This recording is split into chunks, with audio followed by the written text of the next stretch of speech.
top story tonight, a Rochester woman is speaking out about the desperate search for her husband, Nick Brandreth. A man disappeared on Thursday, and now his wife and kids are panicking. Rochester police are asking for your help finding a missing man. He's 6 feet, 180 pounds. He was last seen wearing a light blue shirt, khaki pants, and was known to wear glasses. Volunteers and rescue teams met up this morning. Search crews were back out with K-9 teams, a scuba team, and an aerial unit from Rochester Police Department. Family members say they just want to know he's safe. Anyone with information should contact Rochester Police. That number is on our website at wbccnews.com. Police say they've searched everywhere to try and find him, but the fact of the matter is, he's gone without a trace. Anyone with information should Missing contact man.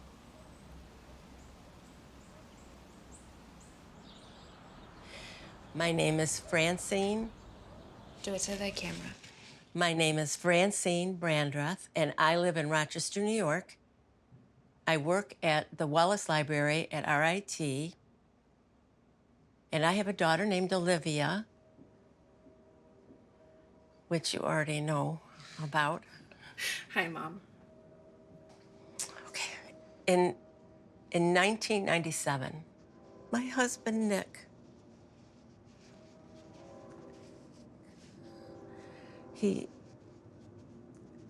1997, I'm sorry. What for? I shouldn't be crying in your movie. Mom. Years of this piece of my life, of me missing. And I just have no idea what happened. No closure. Right, no closure. We're going to find out what happened to Dad.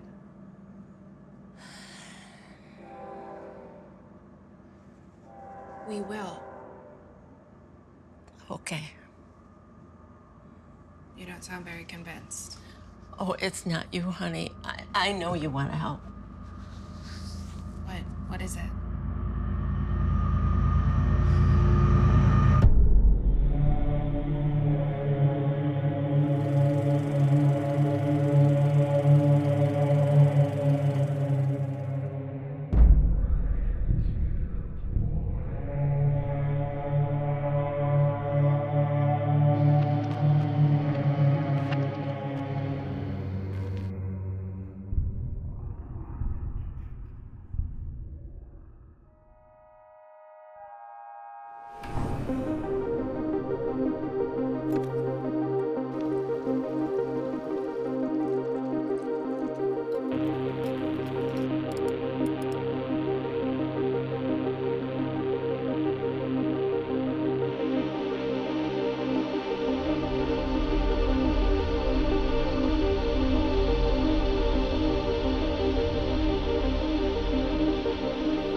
05A, take one, Mark. My name is Olivia Brandreth. I'm originally from Rochester, New York, and I'm a filmmaker working in documentary and investigative projects. True crime, mostly. Nick Brandreth was my father.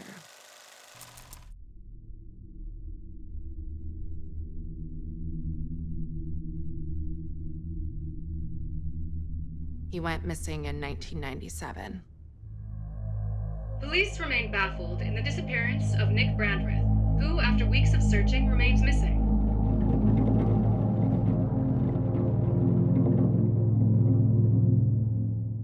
I think this was 1988, around there maybe.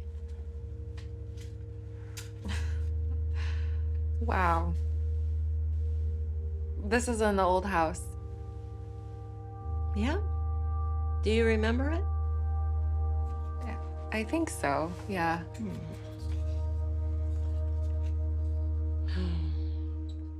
I always loved this picture.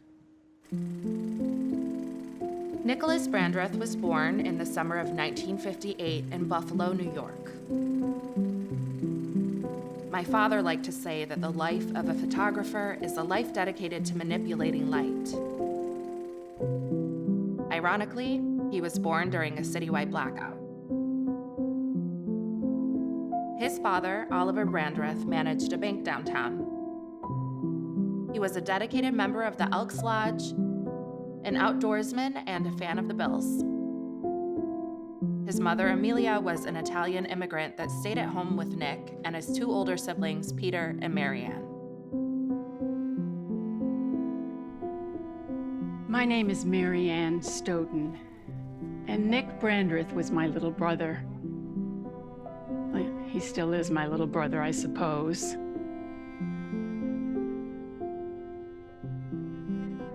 Nick would get lost in his own ideas. Even growing up, he was so very focused on making all kinds of things. Photos, art, even woodworking. This was the first picture Nick had published. He was 11. We had so many copies of this newspaper when it came out. They were all over the house. Our father was supportive. He let Nick arrange a little workspace in the basement for him to make his pictures. It kept him busy. But our mom, oh, she loved it. She was so excited that Nick had found a calling, and an artistic one at that. Nick and I met in 1978 when he was studying at RIT. It was his sophomore year. I had just graduated high school, and I got a job at the library part-time. So in walks this guy with a camera, and he's taking pictures of all the stacks. Photos and photos of books. It seemed funny to me, but to your father, he always saw the world in a different way.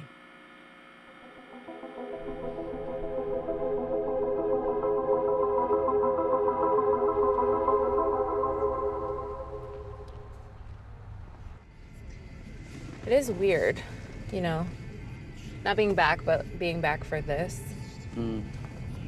Yeah, I can only imagine. Oh, Rochester. Does it look like you remember? Yeah, for the most part. Hello, my name is Chris Donovan. I am producer, camera operator, Editor. graphic designer, Jack of all trades. master of all trades. I met Olivia while we were attending NYU in 2004, and we've been making films ever since. Well, this certainly looks different. This was Benton Photo Supply. My dad used to come here all the time.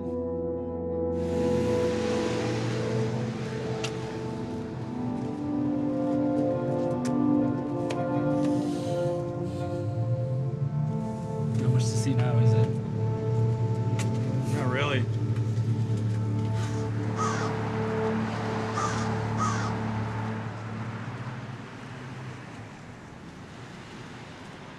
I think this was my father's favorite place in the whole city. Makes sense to start here.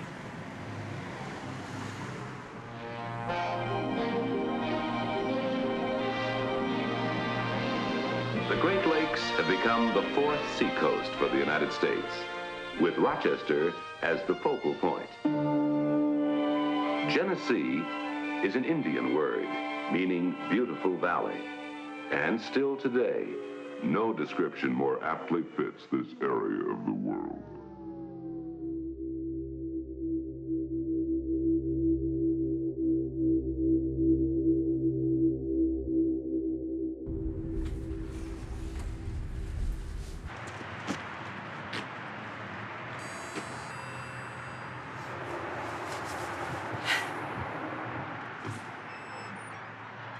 Olivia!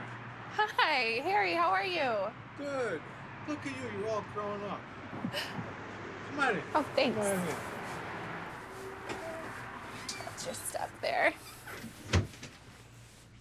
My name is Harry Benton, and I ran Benton Photo Supply from 1970 until 1999. Do you miss it? The store? No, I don't think so. But I am sad that it's gone. It's strange to outlive your career. Anyway, I don't think Benton Photo Supply is the subject for today, is it? No, well, not exactly, but it was a big part of my father's story. Your dad was a regular. He bought countless rolls of film. I ended up just letting him use the darkroom because he was around all the time. I don't think I met anyone who ever fired off more film than your father.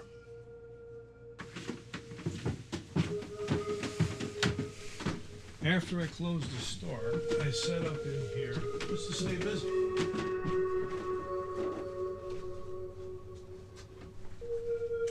Your father used all of this stuff. The same enlarger, the loops, hell, the changing bags might even be his. I brought that enlarger from my home. It predates the store. Wow. Oh, no, it's fine. I don't think it can be broken. Go right ahead. It'll probably be around after I'm gone.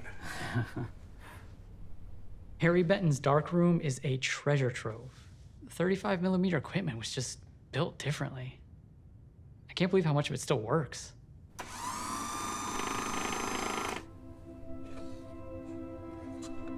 Some people think a camera or a fast lens will make something magical. They forget you need to make the image. Your father, he understood how to shape and capture what was already there. In the frame, in the exposure, and in the light. Even today, when I hear the word photographer, I think light manipulator. Yeah, those are Nick's words, all right.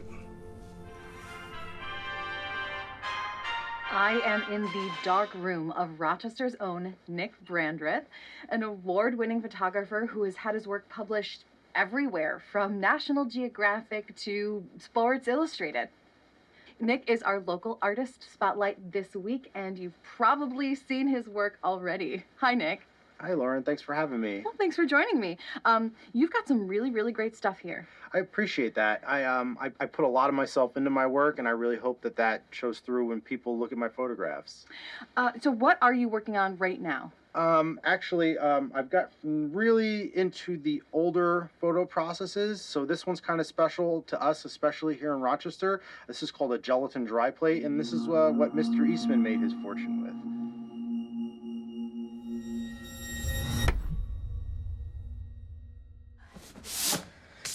Dusty, sorry about that. All right.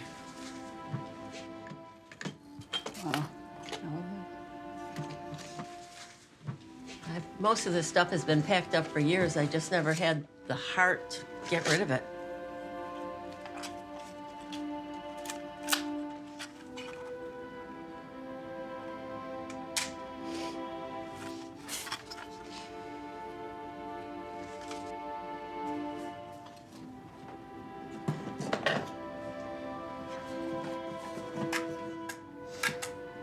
What's this? It's weird. I think it's a trap camera. A trap camera? The trap camera is unique because the photo is taken not by you, the photographer, but by the subject. The subject takes the photo? Exactly. Fantastic. Once the KTC-125 has been placed, a tripwire controlling the camera is set. Spring in the trip line will release the shutter, taking a photograph. This makes the trap camera extremely useful in photography of elusive wildlife, dangerous wartime documentation, and other scenarios unfit for a photographer himself. What do you think he was trying to photograph with a trap camera? Wolves? Bears? Poachers? Could be. Wolves? No, not in Rochester. But I've seen this camera before. HCT, Horace Cody Taylor. Your old man, he found that camera with some prints at a junk swap. Do you have those photos?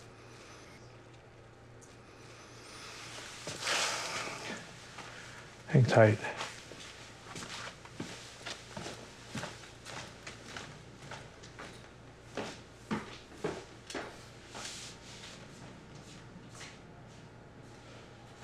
Please don't make me regret showing you this.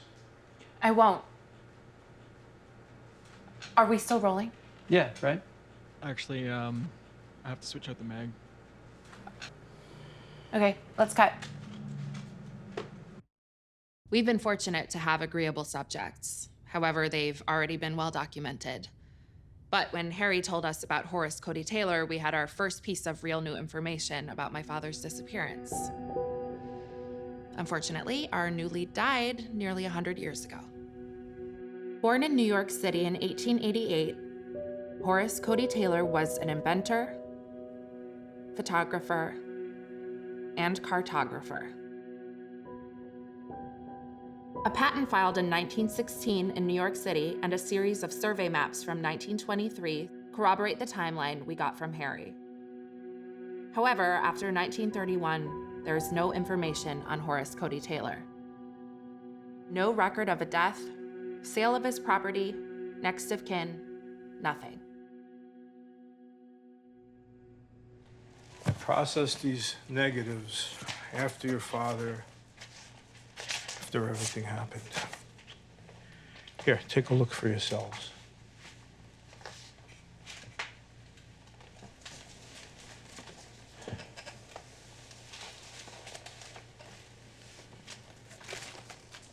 These are all his? Yeah, I told you your father shot a lot of film. There must be hundreds of images here, Harry. Yeah.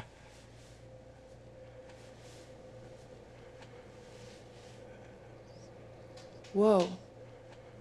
Yeah, whoa.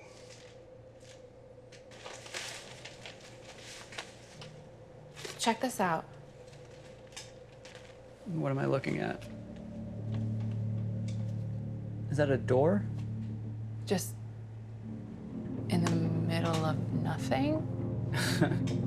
And what is that up in front? Bear, maybe? No. No.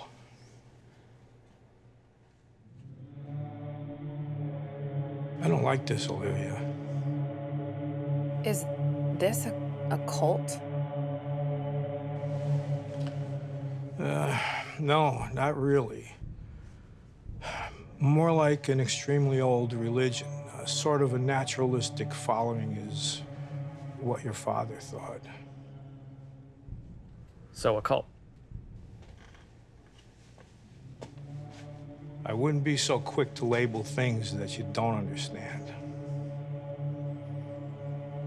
Okay. Who are they, Harry? I don't know. That's what your father was trying to figure out, but...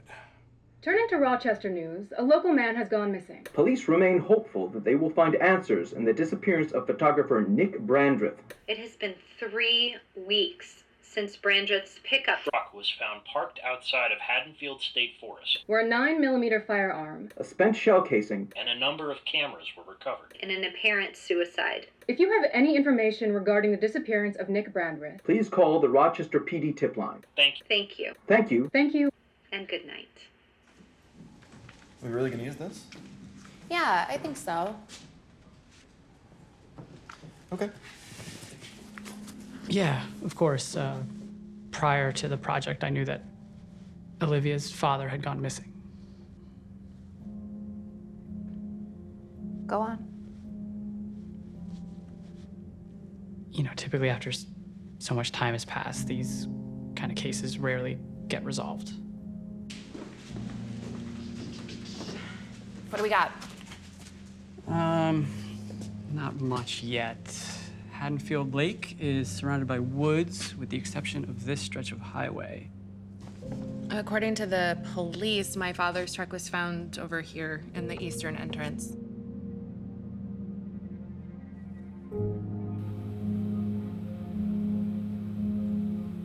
You know, Detective Frank Lynch still works for Rochester Police. Yeah, looks like he's Captain Lynch now. I guess they promote incompetence from within. What? You want to tell us how you really feel? No, I just did.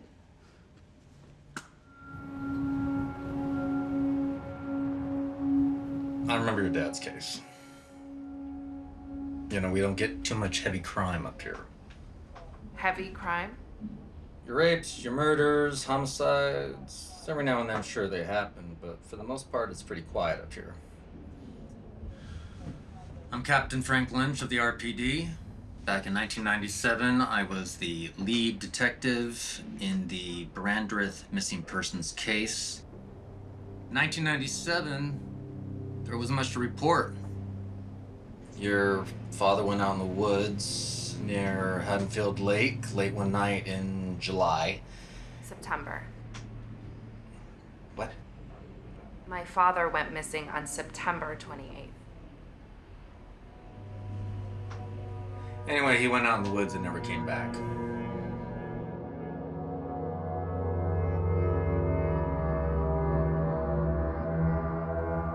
My father went missing on September 28th, 1997. Police searched for 2 weeks before they released a statement that my father's death was a suicide.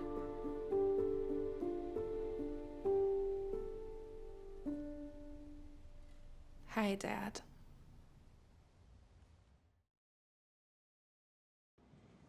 Did you believe the police statement that Dad's death was a suicide? No, not a bit. And I never trusted that Detective Lynch.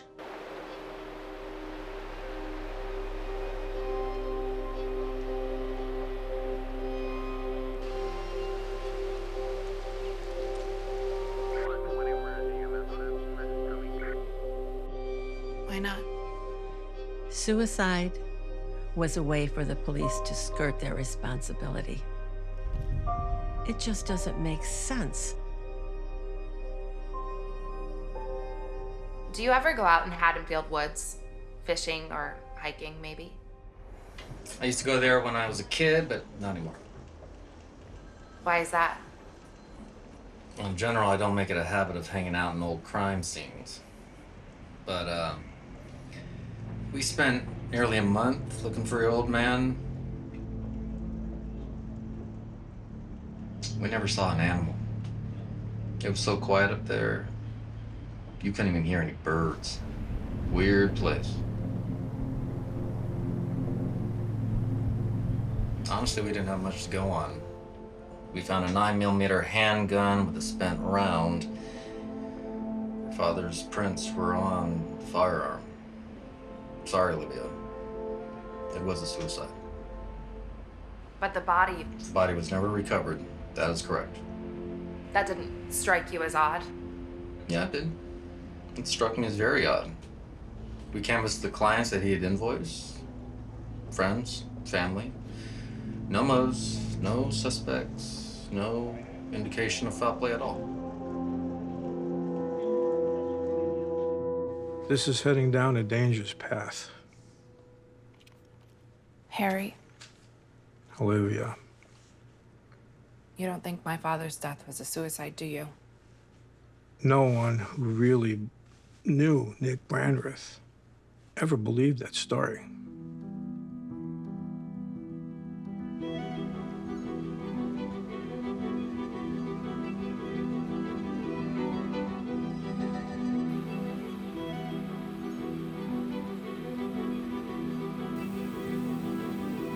Captain Lynch, how long had you been a detective? Lead detective? Right, excuse me. How long had you been a lead detective in 1997? What difference does that make? There is often a defensiveness amongst law enforcement, that tension between what's right and what's right by the book. It's always there. If my father shot himself, why was the firearm found but not the body? We figured some kids found the gun, started playing with it, having some fun, you know. They moved the gun from the original crime scene. Your answer is children playing with a handgun? But are you here to bust my chops, lady? What is this? It's not unusual that Frank reacted like that. He knows something. Did you ever follow up with anyone else? Yes, we hired a private investigator to help us make sense of things.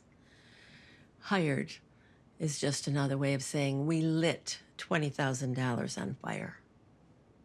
I'm sorry, Mrs. Brandreth, but do you remember the name of the private investigator? Hank Arbogast. Weird guy. Real pain in the ass.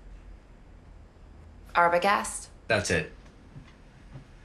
Arbogast.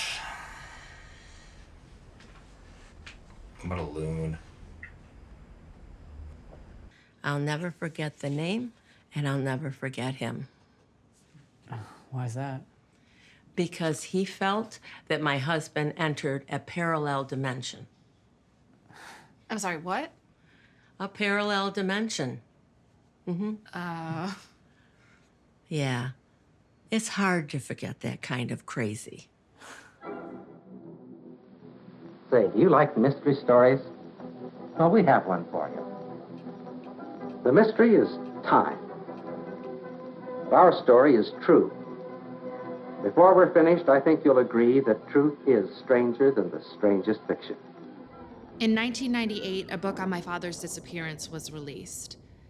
Blue Hour touched on a number of unexplained aspects of the case, but ultimately supported the official police statement. Hank Arbogast's theories were discredited as the insane ramblings of a madman in the book's final publication. Now, is this a simmer or a boil? Yes, a simmer. It's simmering right now. Simmer, you got it.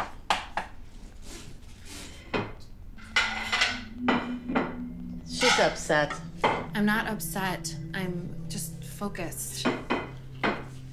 She's upset. She always did that when she was a little girl with her homework.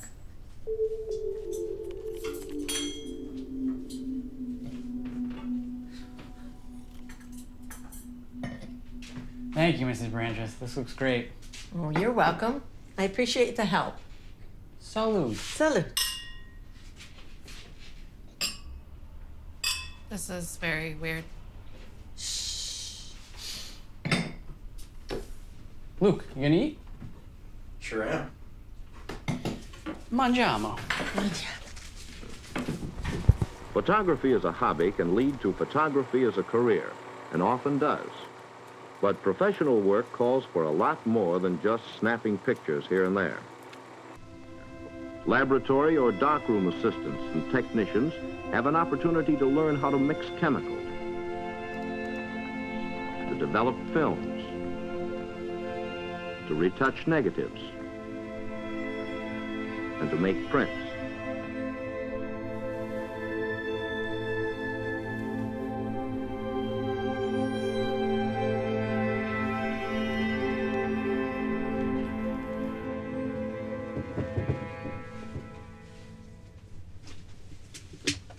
Here it is.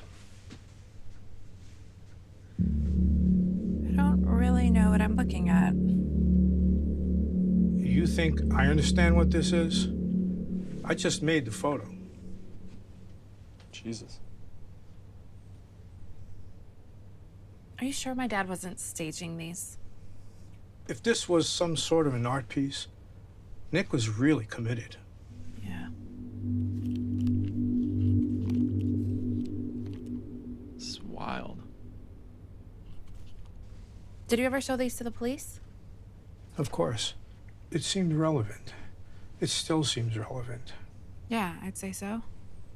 You told Captain Lynch about this photo, these people? Yeah, I told Captain Lynch. He said they were fakes. He laughed me out of the station. Fakes? Another long day searching for missing photographer Nick Brandreth. I am here with Detective Frank Lynch, who's investigating... Lead Detective Frank Lynch. Earlier today, our station was delivered these unsettling photographs. Here we go. What's with the photography? Always with the pictures. I'm sorry, are you already aware of these photographs? Yeah, I'm familiar with them. Would you care to comment? No, not really. It's a hoax. But he didn't want anything that he couldn't wrap his head around. Who knew how many other cases it would impact? Other cases?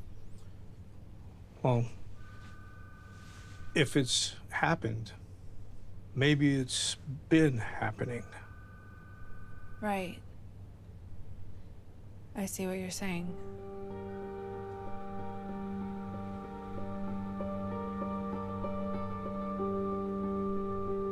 Can you start by introducing yourself?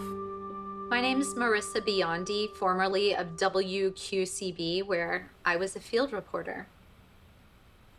Mostly the job consisted of local events and happenings, stuff like that, but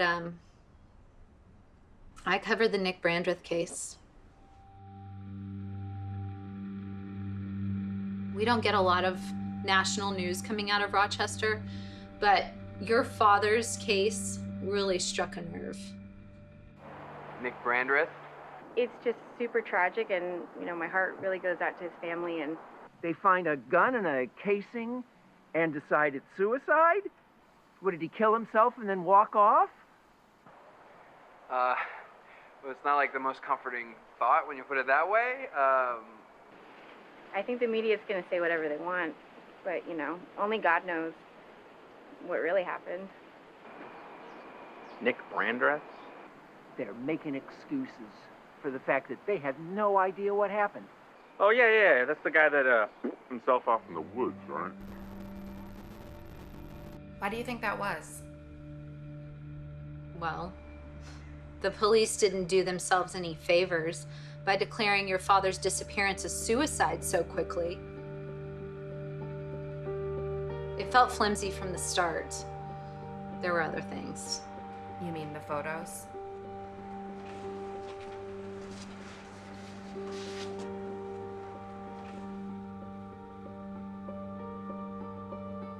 I remember these. It's a hoax. Come on, Marissa. Don't bring me this garbage. It's just a bunch of freaks playing with triangles and Halloween costumes. I'm wondering if, No. Excuse me, detective. I'm Marissa Biondi with WQCB Rochester. It was impossible to get the police to consider anything. They had their answer, they liked that answer, and that was it.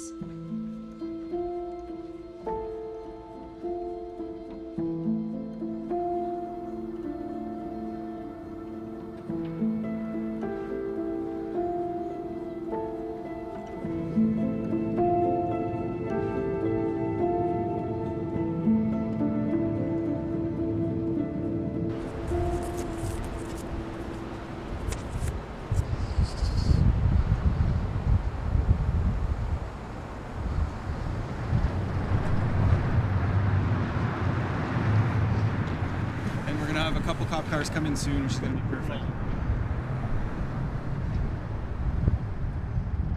Hi, my name's Olivia Brandreth. I'm here to see Captain Lynch. One moment, please.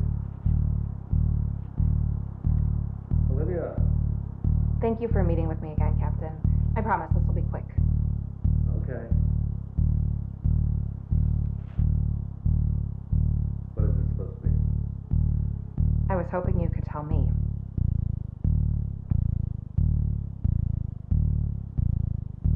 What is this a joke? You've seen this photograph before, haven't you? This is fake. Photoshop. This is Photoshop. Captain, this is from a 35mm negative taken by my father in 1997. I watched it get developed by hand a few hours ago.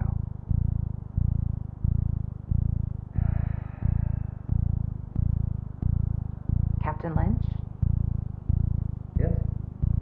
You told me there were no other persons of interest in my father's disappearance. There weren't. Then who are these people?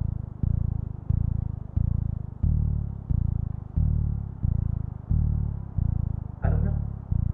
Well, the private investigator my mother hired. We already talked about Abergast. I know. But do you have any idea where I could find him?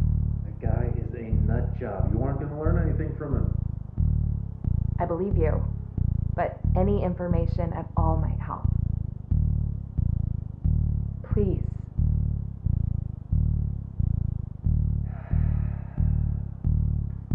Can you help me understand what happened to my father?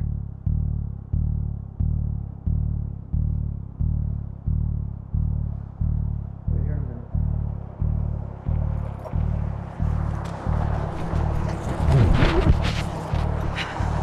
What happened?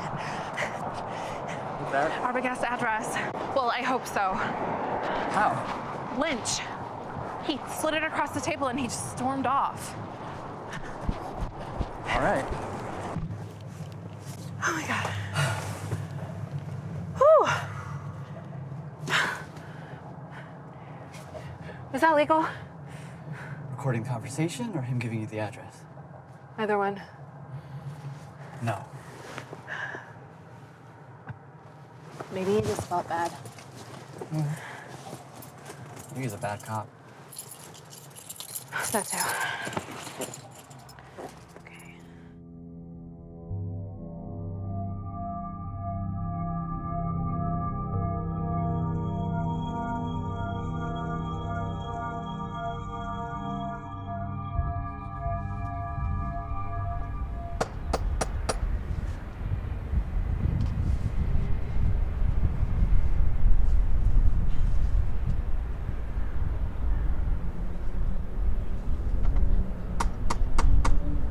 Hey. Turn the cameras off. Hank Arbogast, my name's Olivia Brandreth. Turn the camera off. Sure. No problem. Camera! Hank Arbogast? Yeah? My name is Olivia Brandreth. You were investigating my father's disappearance. Figure it was about time that you guys showed up. Mr. Arbogast, would you be willing to appear in our documentary? Can you please sign this release? Let me read it again. I've forgotten all the fine print. Yes, of course.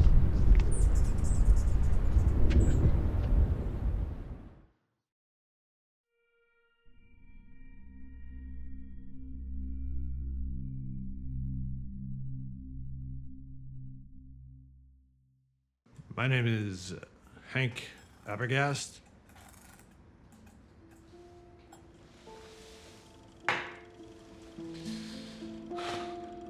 I've been a private investigator for over 25 years, depending on how you count the passage of time. In 1997, I was hired by Francine Brandreth to find her husband.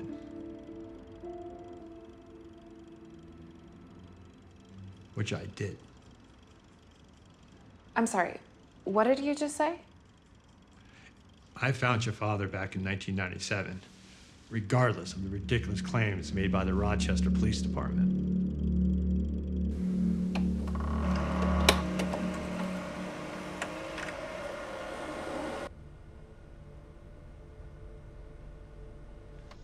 Nick Brandreth is in a place called the Beyond. You mean the doorway? The Beyond is the hub for the space-time continuum, where every moment of our reality, of this reality, rotates around this dimension. And when the doorways line up, you can move from one moment at a time to the next. Mr. Arbogast, I think we need to start at the beginning. No, we don't. You're just saying a lot of things I don't understand. Yet. Things you don't understand yet. And where are these doorways? When are the doorways? That's the question you want to ask. It's all right there in the title of your daddy's book. Blue Hour? Yes. You can know where to go, but without the wind, you'll never find it. You follow the light, chase the shadows to the end. Then you can move beyond.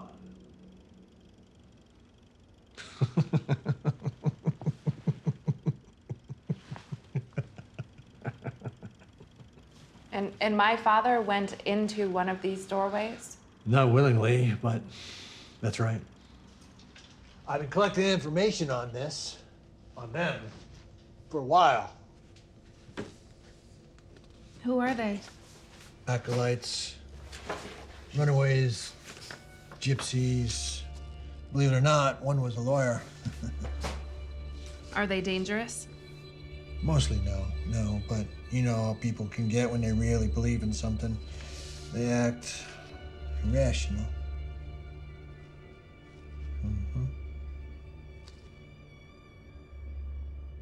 Do you have any idea why the doorway's in Rochester? That is where that doorway is. Different doorways, different places. But again, most important, different point in time. I came out of a door in Bar Harbor, Maine in 1832. Another in Dallas, 63.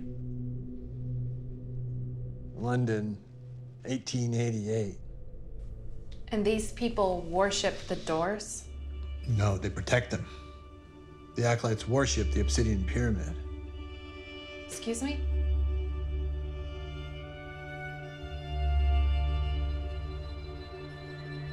Mr. Arbogast?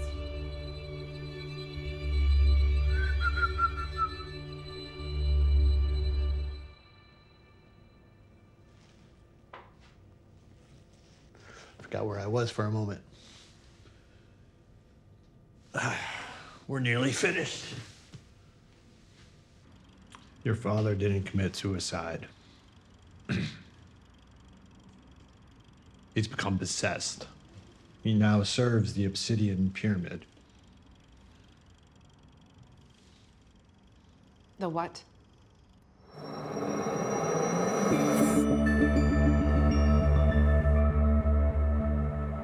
Doorways.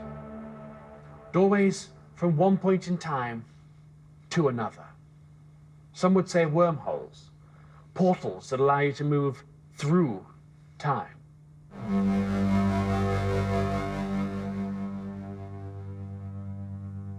The obsidian pyramid has been seen globally, all across the world. It's an incredible idea that the very fabric of reality, that time itself is structured, it's balanced by a mystical rock. Depictions across cultures, across time, of floating monoliths. Too similar, far too coincidental to disregard as anything other than interconnected. Nick Brandreth went through a doorway and is now in the beyond. Possessed, spellbound, occupied, we don't have words to describe the effects of parallel dimensions. Your father may look like what you remember, but you'll see it. You can see it in his eyes. His eyes? Yes. Interesting. You know, we've done this before. And you were arrogant then, too. I'm sorry, I'm not trying to be. Shh. Say that you can't be in two places at once. What? Go ahead, say it. You can't be in two places at once. Exactly. Only one version of you can exist at any given point in time. But that doesn't make any sense. Please, keep up. You travel from one point in time to another. Great. Easy. Only the latest version of you will continue to exist. Any previous iteration will cease to be. That doesn't make any sense. But you just said you can't be in two places at once. Right. Then we agree. We do? Yes. Unquestionably, there's very real evidence of the Obsidian Pyramid and the men and women who live in service to it. But where did this monolith come from? Is this evidence of aliens intervening here on Earth? Or is something altogether more mysterious at play? It's pointless to wonder where the pyramid came from. It was here before mankind, and given our penchant for greed, it will be here long after. In the eyes of those that serve the pyramid, is it a god? God is just a word we use to describe things beyond our understanding. The Obsidian Pyramid is more like a metronome than anything. It keeps time for existence. If time, like the land or the seas or outer space itself, if time can be navigated with the correct knowledge, what other secrets can we uncover?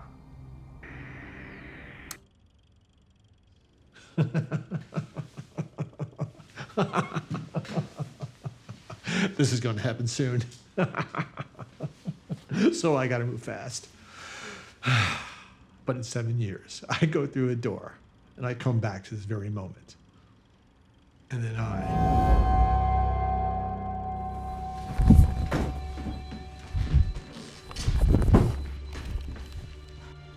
What just happened? Guys, I think he exploded.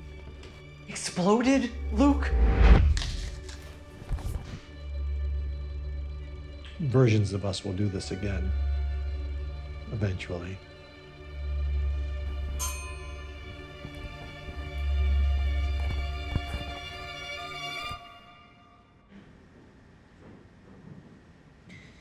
It doesn't make any sense. Arbogast? He's insane. He has to be, right? Can't explain what I saw. No, me neither. A number of years ago in Germany, a man gave to the world a new concept. It shook the scientific world from top to bottom, changed the course of human history, and gave us the atomic age. The man, Albert Einstein. The concept, relativity. That strange, fantastic relationship between time, distance, and mass. E equals mc squared. Energy equals mass times the speed of light squared.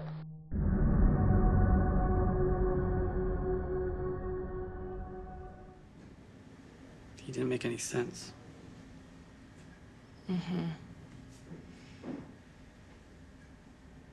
Guys, he can teleport. Teleport through time. Thanks, Luke.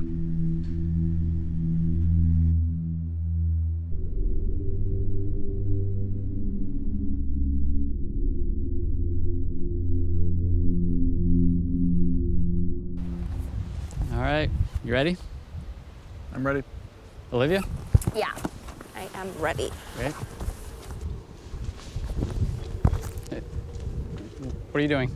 I just gotta grab something. Hold on one sec.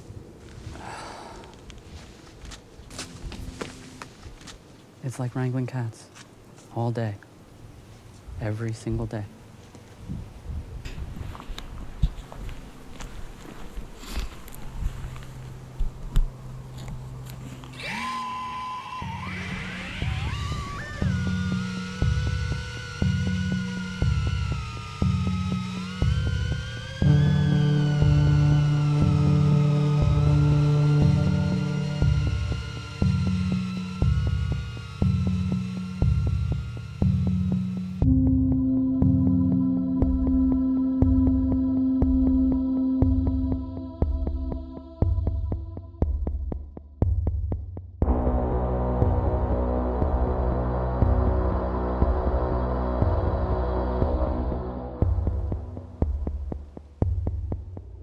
It's pretty. Quiet and peaceful.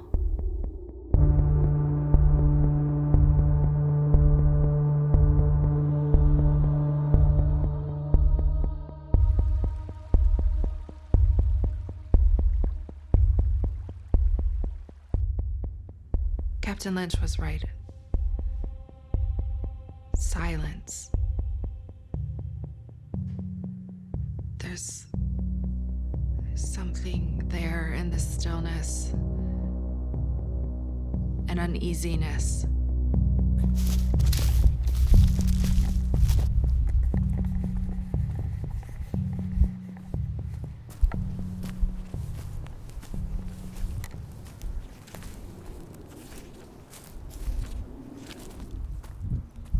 We're looking for that.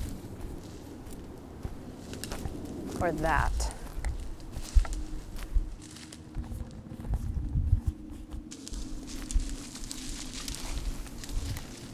There are so many trees.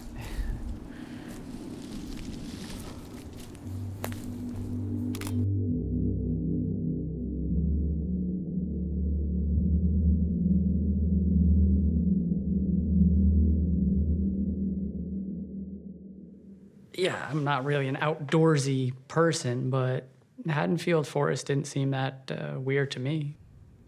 Scariest thing's probably the name. The name. Yeah, it's the town from Halloween. Anything? Not even close. Gotta be around the site. We've been walking about 2 miles. Yeah, that's pretty close.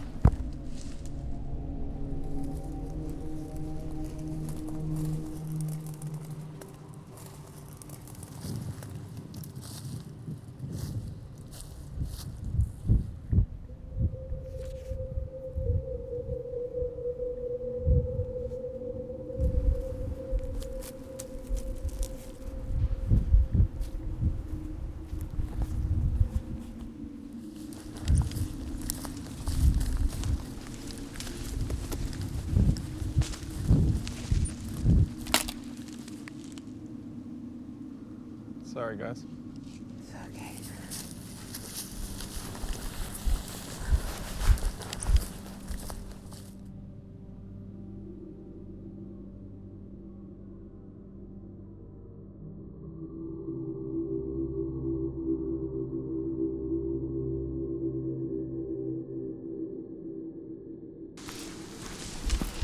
You all right? Yeah, I'm just.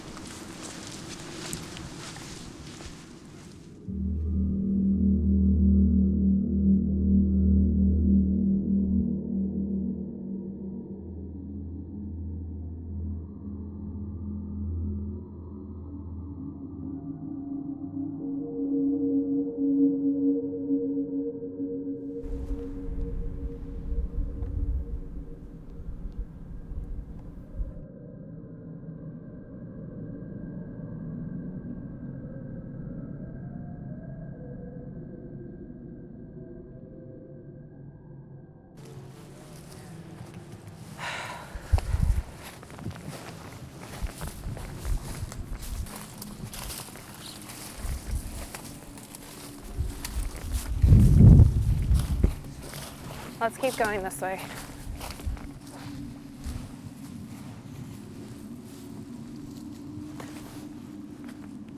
Maybe that?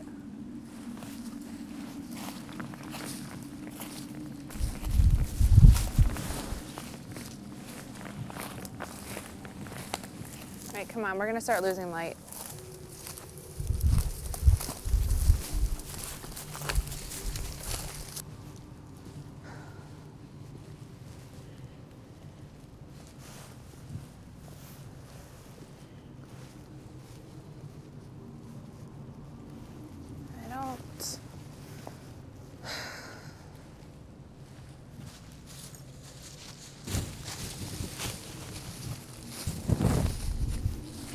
Oh my God. Look. That's a match, right? Yeah, it looks like it lines up. Hang on, I can't pull focus.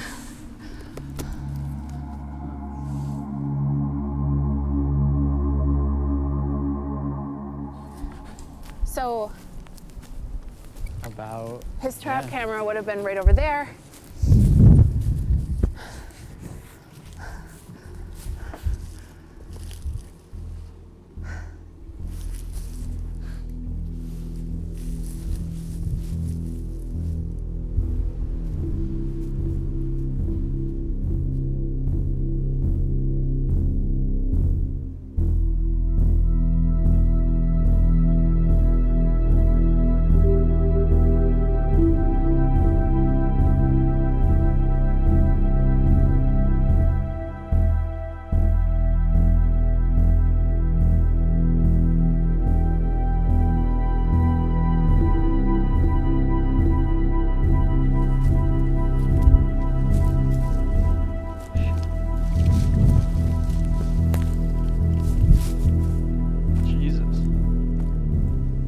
Hey, Chris.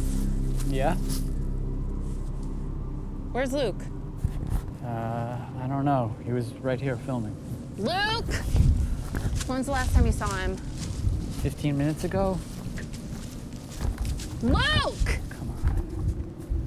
Luke!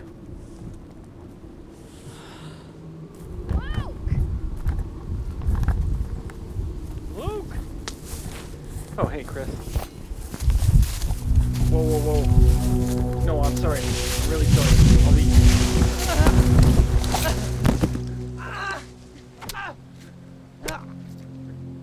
Luke! Luke! He's probably flying his drone. Yeah.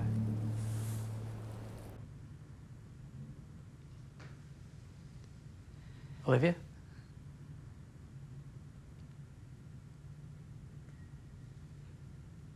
Are you all right? No. Luke! Luke!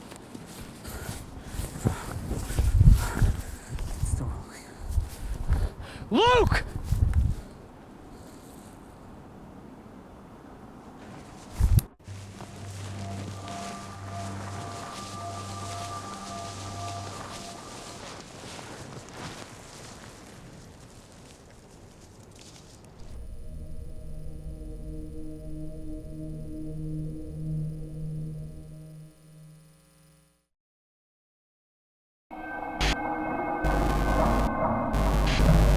Mitchell Robinson reporting live from outside of Rochester, New York, where a grisly murder has shaken this otherwise quiet community.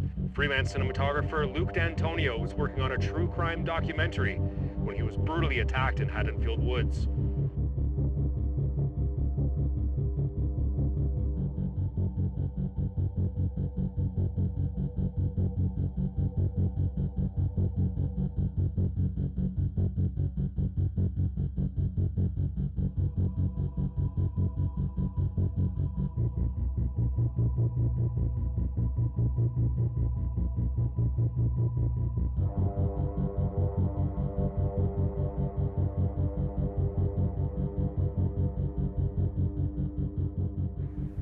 Hi guys, Miranda here, live from Haddonfield Woods. What was that?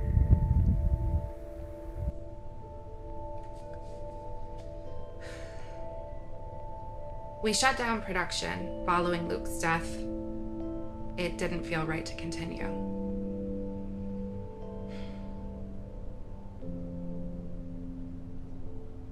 And then?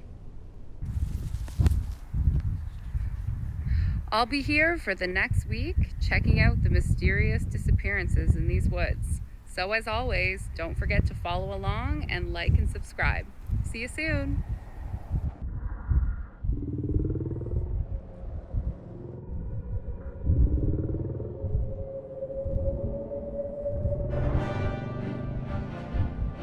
Reporting live from outside of Rochester, where another grisly murder has shaken this once quiet community.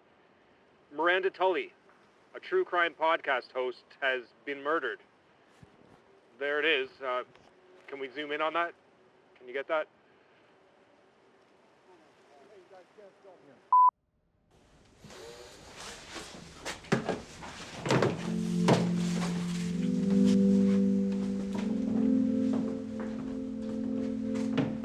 Olivia called me right away. It was great to hear from her.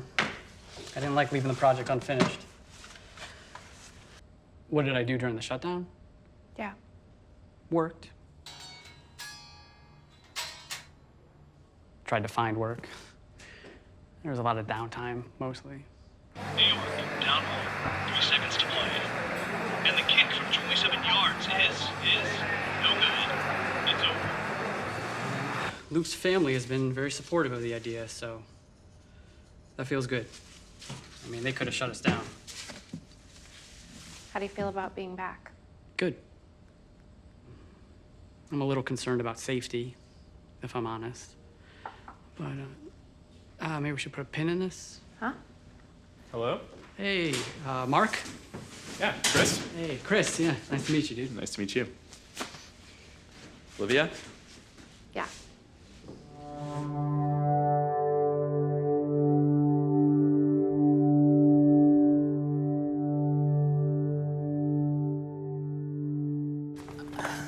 Okay. All right, here we are.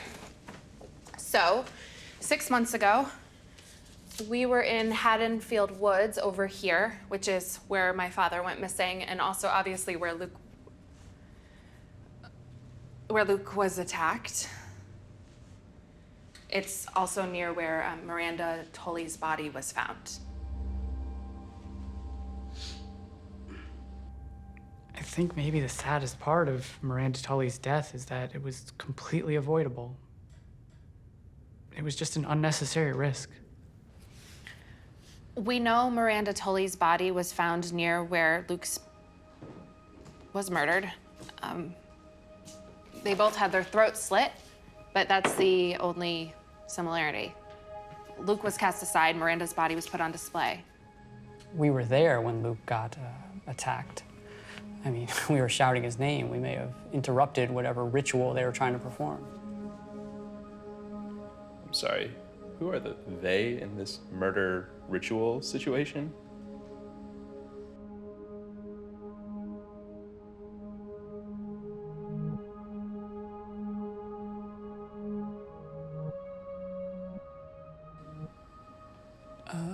We'll explain in a minute. Okay. The location is the only thing that connects to your father's disappearance. I don't think it's enough to paint a complete picture at this point. Unless you believe Arbogast. Right, unless you believe Arbogast. Maybe. I don't know. I mean, he's no doubt unhinged, but he seemed very sure of himself and incredibly specific. And also completely out of his mind. But this I know. The very formulas and facts which gave man the ability to blast himself into eternity. These very facts contain powerful moral and spiritual implications which just might keep him from doing it. Now, we've considered some weird and fantastic things, but the implications to which we have just referred are the strangest and the most fantastic of all. We couldn't find Arbogast. Are you surprised? mean, I'm not surprised. These types of cases run cold. Now,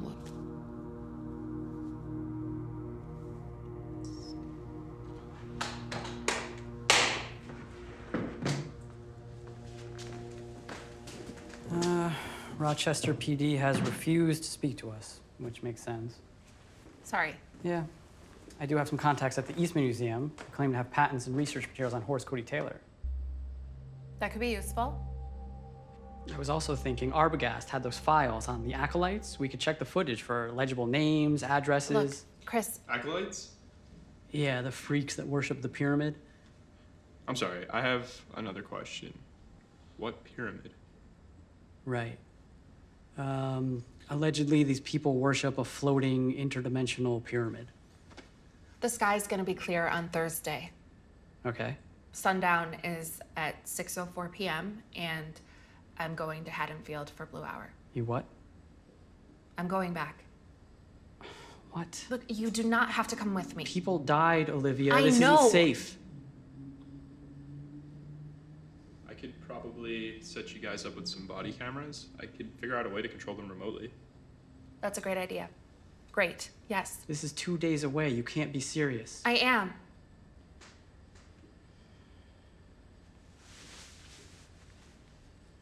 How do we start?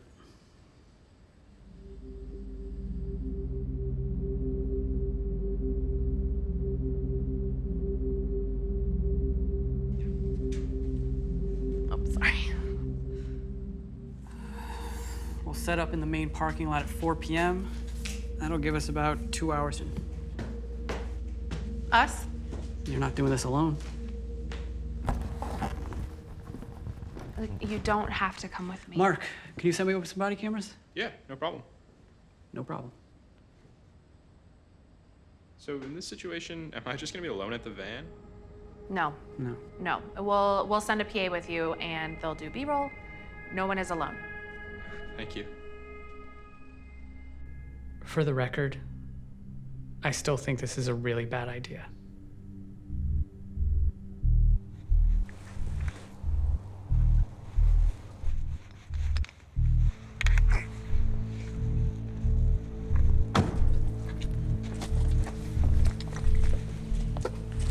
Thank you. Great. Good luck.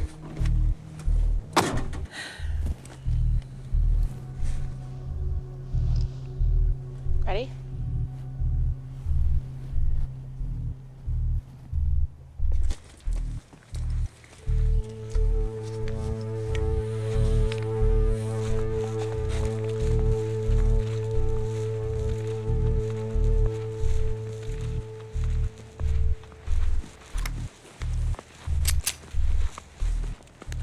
Really? Yeah.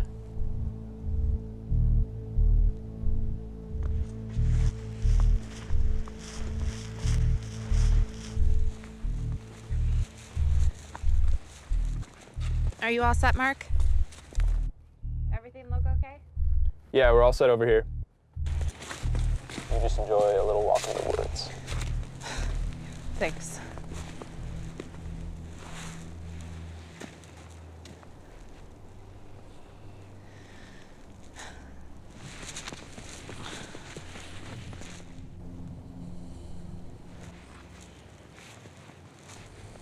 You okay? Yeah, I'm good.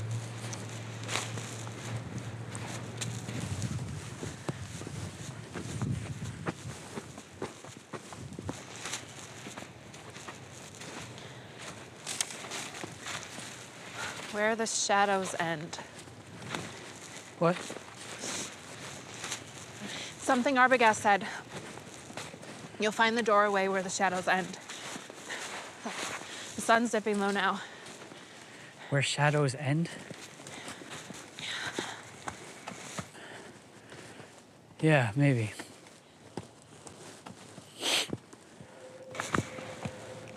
Did you hear that? Yeah, it's a bird.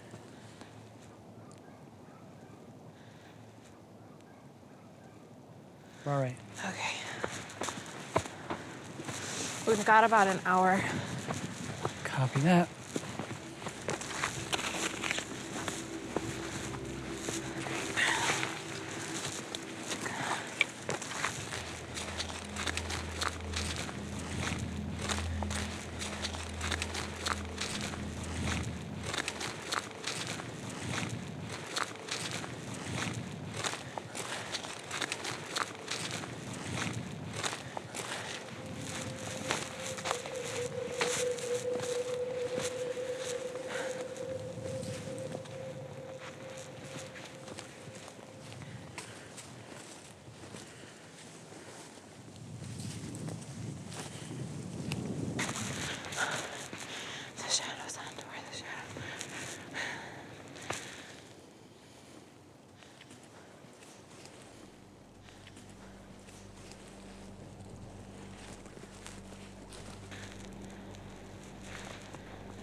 Olivia?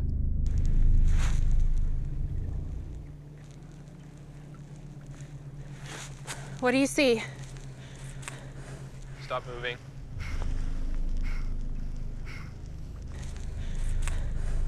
What?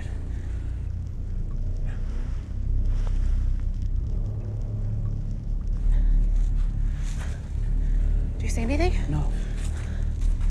Mark, I don't see anything.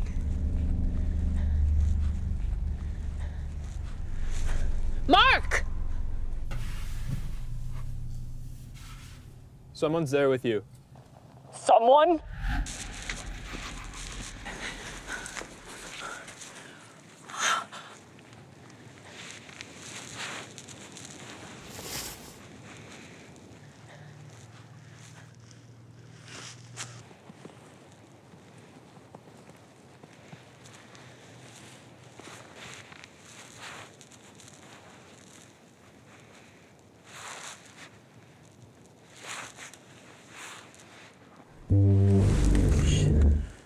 Olivia.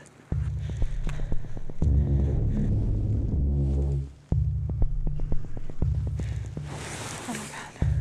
Oh my god. Stop.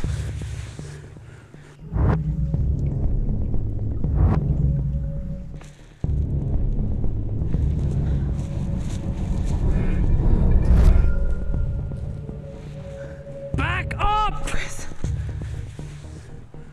Stop! Chris.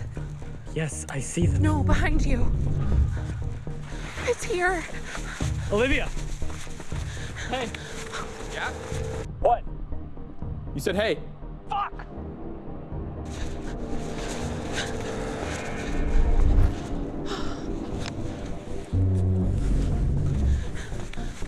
Olivia, wait. You don't have to come with me.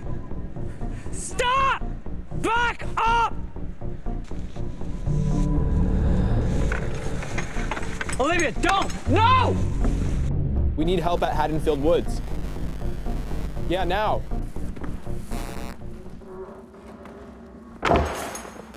Wait!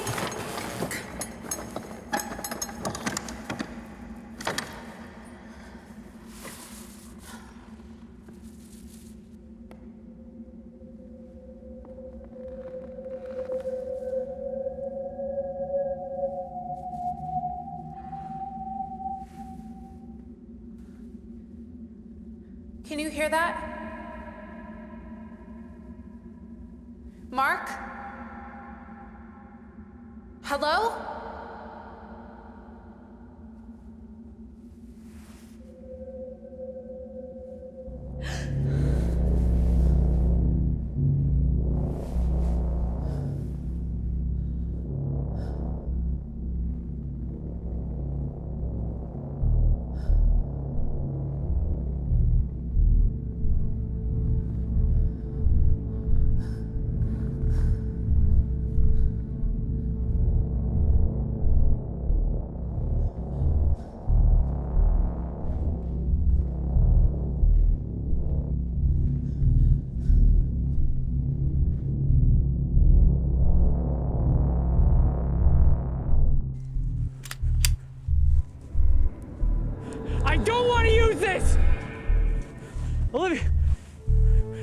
Back the fuck up!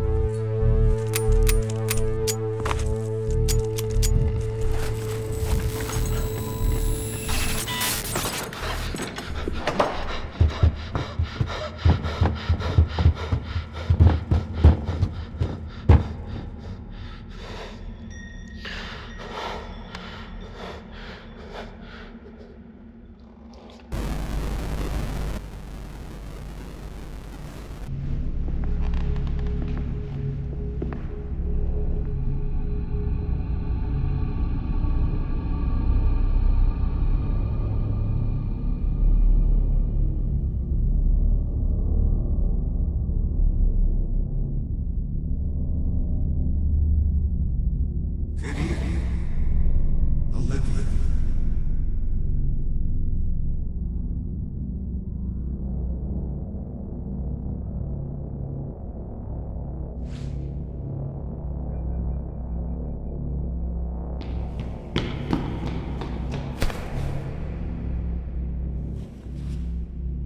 Dad, this isn't normal. I know. Why are we talking like this? What's wrong with my voice? Relax. Am I possessed? In a way, it will pass in time. You were never supposed to come here.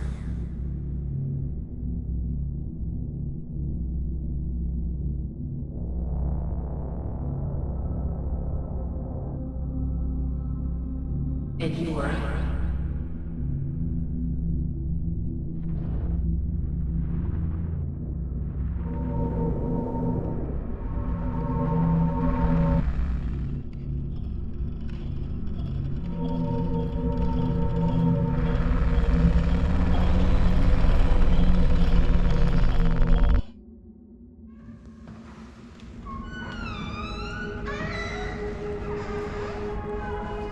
Olivia?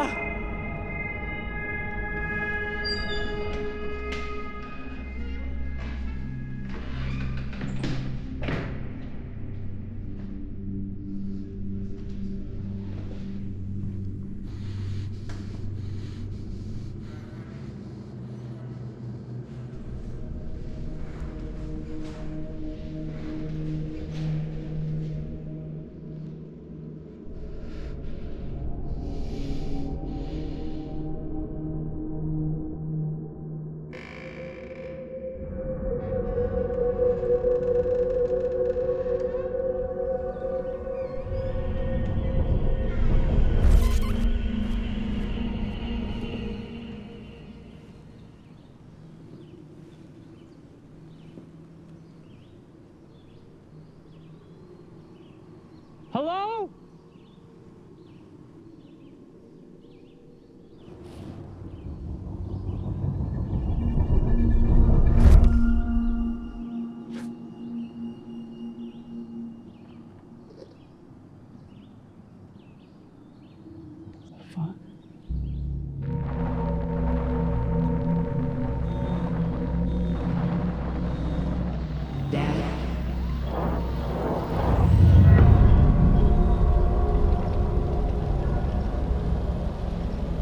Easy. Easy. I don't mean you any harm. I'm just trying to find out what happened to Horace Cody Taylor. Horace Cody Taylor. Horace Cody Taylor. Stop.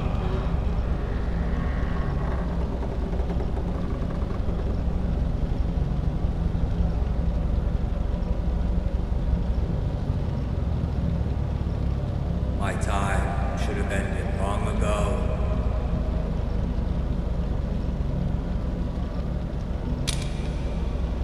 Please kill me.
time.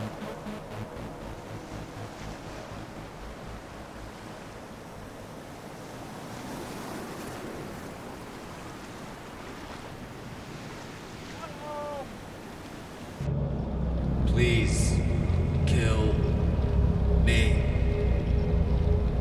Please kill me. Release me. I'm sorry. Mom is never going to believe this.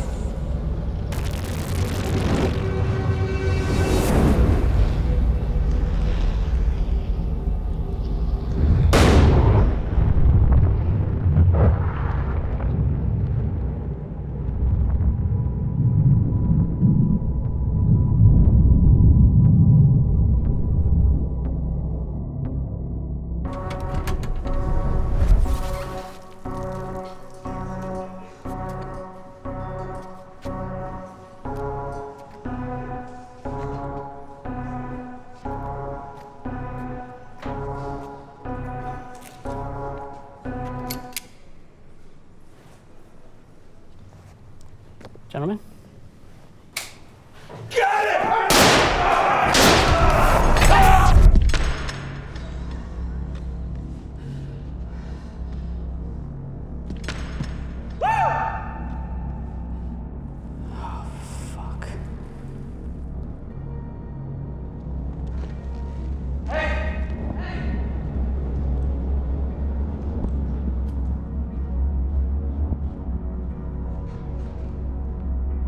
There will be another time. I'm here now. I need you. Mom needs you. Goodbye, Olivia. No. Dad, no. Don't say that. Dad. Please.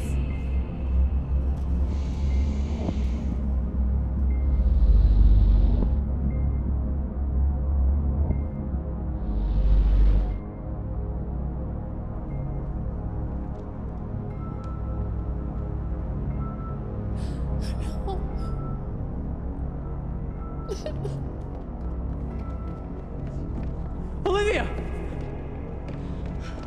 Was that?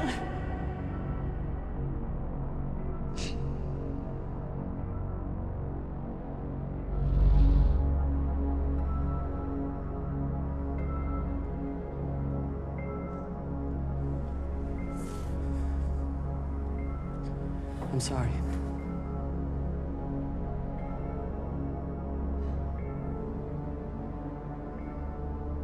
Follow me. Are you sure? I think so. You think so? Do you have any other ideas?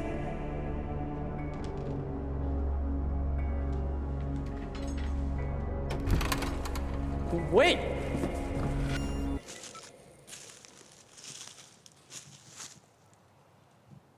Got warm.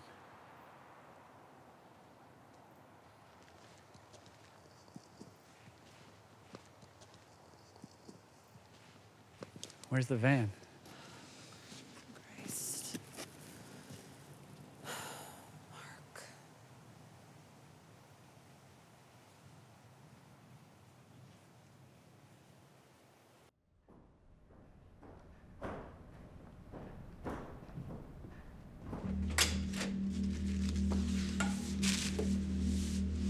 I guess Mark's running late. Yeah.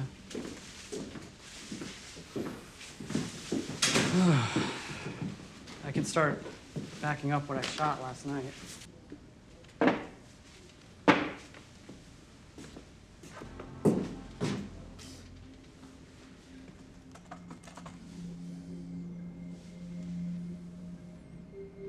Oh, wow. I can't believe we can see so much. 64,000 ISO. Is that good?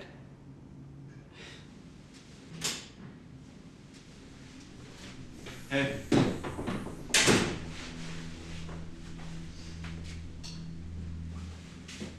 Luke? Chris? What's today? It's It's, Thursday. No, the date. That's September 7th. No, 8th. Oh my God. I don't believe it. We time traveled? We time traveled. Holy shit. When we came out of the doorway, it was dark and the van was gone. We assumed we had just lost track of time, or Mark had been asked to leave. Wait, what are you guys talking about? You died. No, I didn't. She means you will die. I mean, we're all gonna die. No, okay, take this. Okay, listen, Luke. On Saturday, September 10th, we went to Haddonfield Woods and you died. I died this coming Saturday? Chris and I jumped back in time 188 days. Do you really want to use this? Yeah, I think so. It sets up Arbogast nicely. Okay.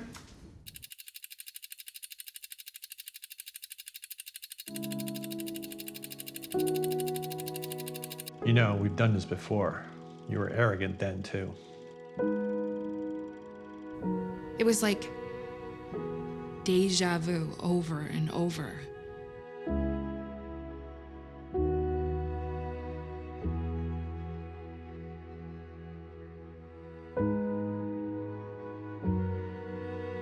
Part 2, take 2.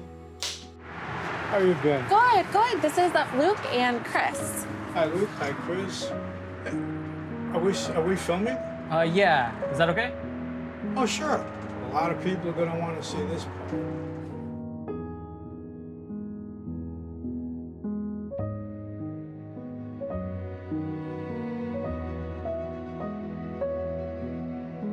You're your father's daughter.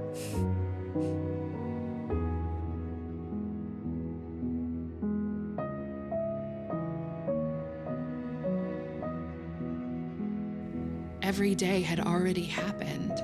We were just experiencing it differently.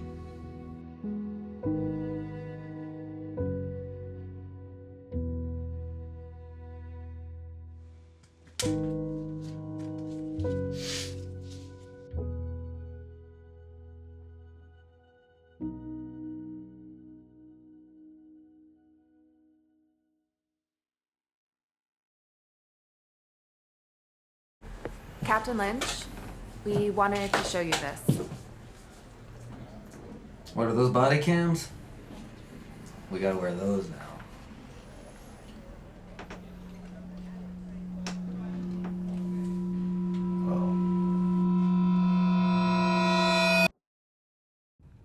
I tried to relax, to decompress. There were 5 bedrooms. I remember that was so fun. Wait, is that Aunt Connie? That's Aunt Connie. It is Aunt Connie. Yeah. Oh my gosh. Finn there. Shh. Yeah, she was. This is a good time. It really is.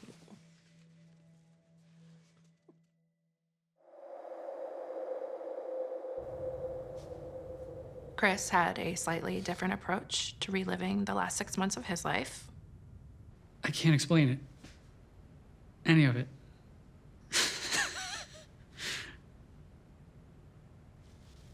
Arbogast was telling the truth. All of it. And he's knocked out of bounds at the 27. That's a timeout. New York, down 1 with 3 seconds left to play. 27 yards. This is in the bag.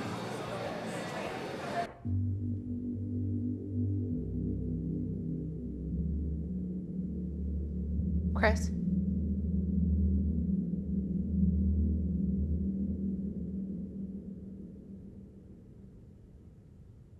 Chris? So I actually get what he means. It's not time travel, like the way you think of it. It really is traveling through time, like just from one to the next.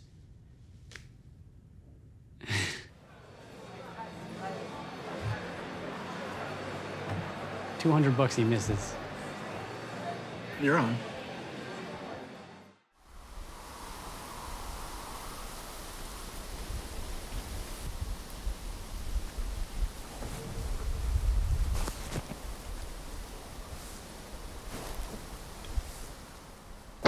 Hey, Luke, have you seen... Oh, never mind.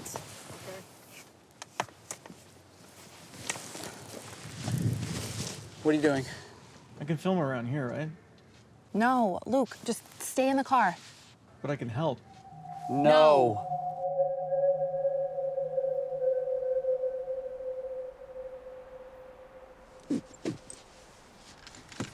Right. Ready? Here we go again.